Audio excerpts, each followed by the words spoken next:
Hello student, let us continue with our chapter.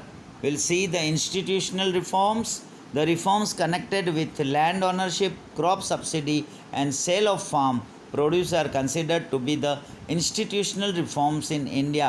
जो ये institutionals में क्या reform किया, क्या improvement आया, institution इसके लिए ये गवर्नमेंट ने एस्टेब्लिश किया.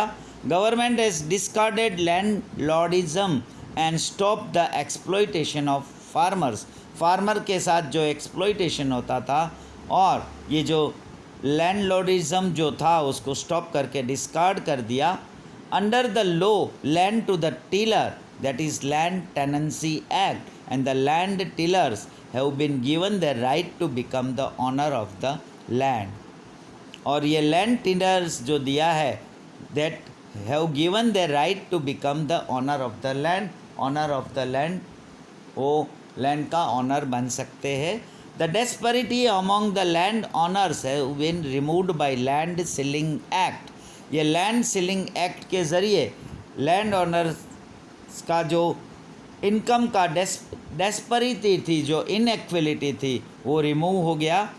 Farmers are given financial help for crop subsidy by Kisan credit card and by nationalise and cooperative banks. Cooperative banks और किसान क्रेडिट कार्ड के ज़रिए फार्मर्स को फाइनेंशियल हेल्प और क्रॉप के लिए सब्सिडी भी मिलती है.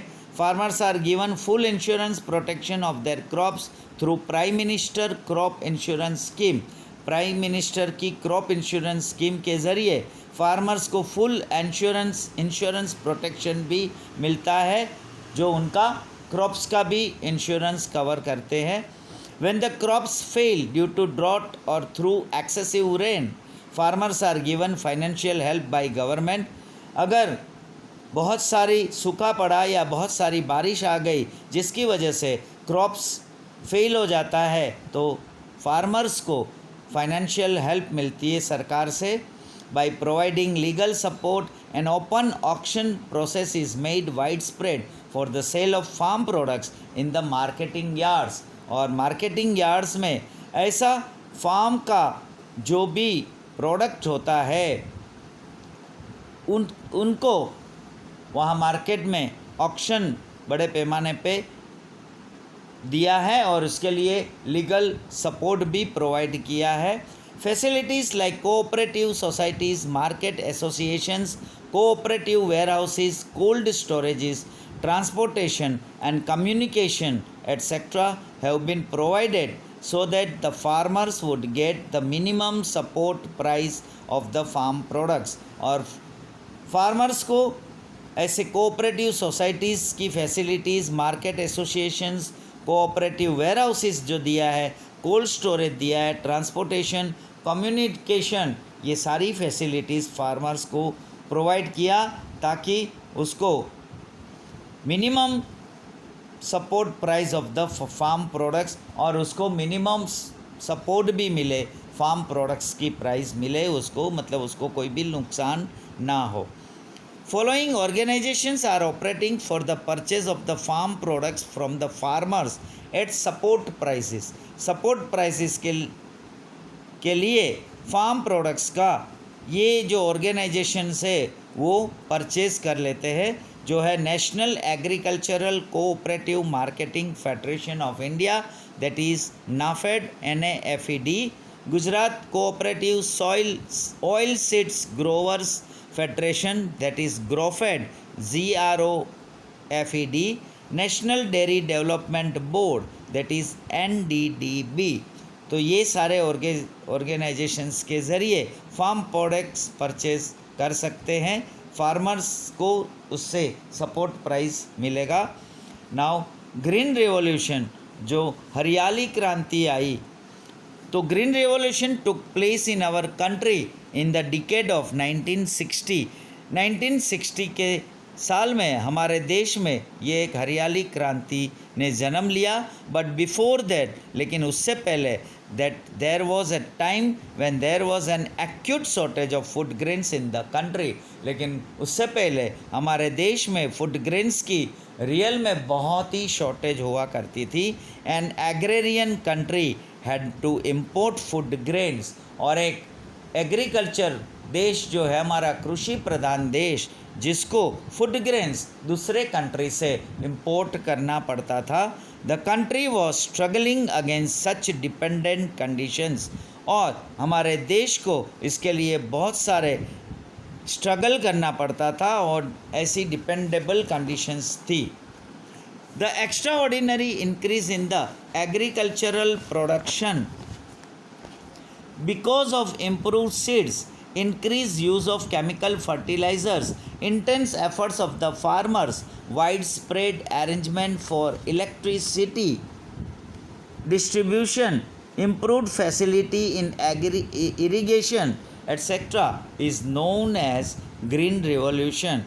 जो हरियाली क्रांति किस तरह हुई, तो जिसमें एग्रीकल्चरल प्रोडक्शन इंक्रीज़ हुआ बहुत बड़े पैमाने पे, और वो एग्रीकल्चरल प्रोडक्शन को इंक्रीज़ करने में हमने जो सीड्स यूज़ किया, इम्प्रूव सीड्स यूज़ किया, केमिकल फर्टिलाइज़र्स को इंक्रीज़ किया, फार्मर्स का एफर्ट्स बढ़ा, wide spread arrangement for electricity distribution, हर गांव में हर खेडूत को वो लाइट दिया गया, इम्प्रूव्ड फैसिलिटीज़ इन इरिगेशन की फैसिलिटीज़ भी दिया, तभी ये ग्रीन रिवॉल्यूशन हुआ, जिसमें ये हमारे फूड ग्रेन्स का ग्रो बहुत बड़े पैमाने पे हुआ।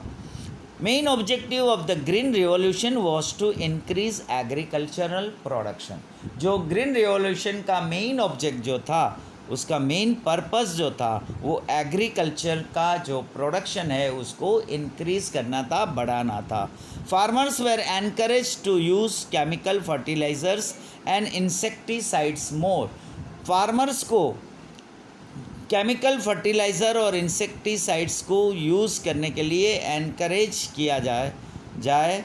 This lead to attain the target to increase the agricultural production, जिसकी वजह से फार्मर्स ये एग्रीकल्चरल में प्रोडक्शन इंक्रीज़ कर पाए।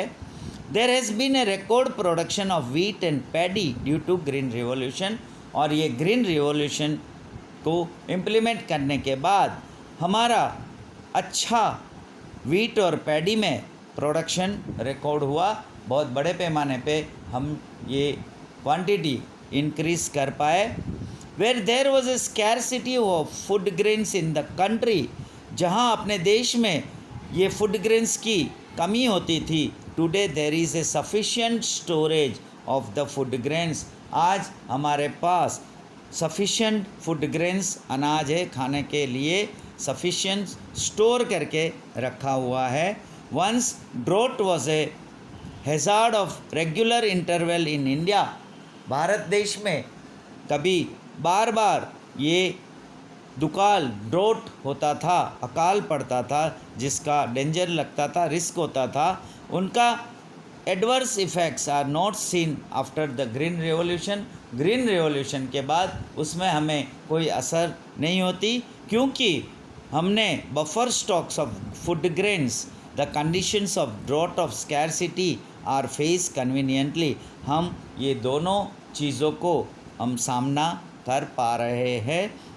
The self sufficiency in food grains is a landmark of historic achievement of green revolution. Green revolution में हमारा ये जो हिस्टोरिक अचीवमेंट है, जिसमें हमने self sufficiency in food grains, जो हमारी फूड ग्रेन्स में हमने खुद जो ग्रो करके हमारा फूड ग्रेन्स का प्रोडक्शन को इंक्रीज़ किया, ये हमारा अचीवमेंट है ग्रीन रिवॉल्यूशन में। Today the production of cash crops has increased and the production of pulses and other cereals has decreased।